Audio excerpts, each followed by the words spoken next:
প্রিয় জিনিসটাকে বিক্রি করছে আমার নাম দিয়ে, করুক না, হু কেয়ারস। বাদেই কোরবানির ঈদ। এদিন স্রষ্টার সান্নিধ্য লাভের আশায় ধর্মপ্রাণ মুসলমানরা পশু কুরবানি দিয়ে থাকেন। সে কারণে প্রতি বছরই এই ঈদকে সামনে রেখে দেশ জুড়ে পশু বিক্রির তোড়জোড় লেগে যায়।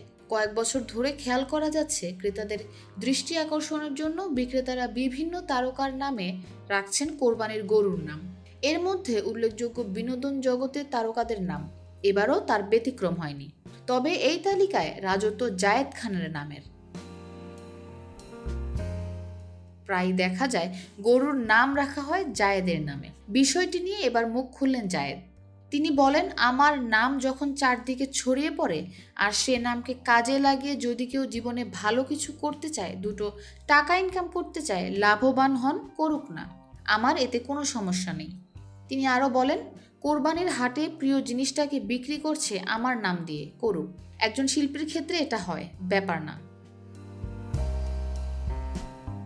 এর আগে আরও সেলিব্রিটিদের নামের ক্ষেত্রেও এমন হয়েছে দেখেছি। জায়েদ বলেন, আমার নাম ব্যবহার করে, আমার কাঁধের ওপর ভর করে কেউ যদি ভালো কিছু করতে চায়, এটাকে আমি নেগেটিভভাবে দেখি না, কারণ নেগেটিভভাবে দেখলে আমি আমার কাজে মনোযোগ দিতে পারবো না। কোরবানির পশুর হাট নিয়েই আমার পড়ে থাকতে হবে। গেল রোজার ঈদে মুক্তি পেয়েছে জায়েদ খানের সিনেমা সোনার চর। এটি পরিচালনা করেছেন জাহিদ হাসান। এই ছবিতে আরও অভিনয় করেছেন ওমর সানি, মৌসুমী, শহীদুজ্জামান সেলিম, শবনম পারভিন, আবুল হোসেন মজুমদার, শাওন আশরাফ, পাপিয়া মাহি প্রমুখ।